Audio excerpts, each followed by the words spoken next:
Sejumlah ibu-ibu rumah tangga dari Desa Sungai Rambutan, Kecamatan Indralaya Utara ini mendatangi kantor Inspektorat Kabupaten Ogan Ilir guna melaporkan adanya penyimpangan pemberian bantuan kepada warga yang tidak tepat sasaran yang ada di Desa Sungai Rambutan, Kecamatan Indralaya Utara. Ibu-ibu ini mengaku warga yang mendapatkan bantuan sosial baik BLT, BST maupun PKH ada yang belum berumah tangga dan ada yang tidak layak mendapatkan bantuan karena penghasilan yang memadai.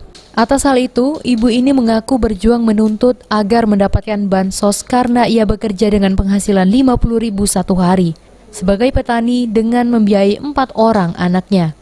Namun hingga saat ini, namanya belum dimasukkan ke dalam penerima bantuan sosial, padahal ia telah berupaya ke kepala desa, kecamatan, dan dinas sosial. Lagi diproses. Ibu ke inspektorat ini yang keberapa? Keempat kali. Pemerintahan desa itu yang benar-benar bela, yang transparan.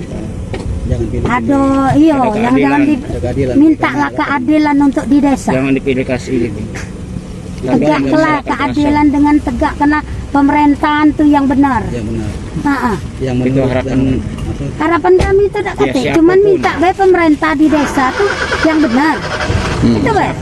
Tuh, nonton yang BST Bujang Gadis bisa dapat di Desa Sungai Rambutan di RT 04. Sedangkan Ibu Dewe dapat belum? Belum. Ibu sudah ada upaya mengajukan, Bu? Sudah beberapa kali. Di antaranya kemana, Bu, mengajukannya, Bu? Sudah mengadu ke BPD ketiga kali, terus ke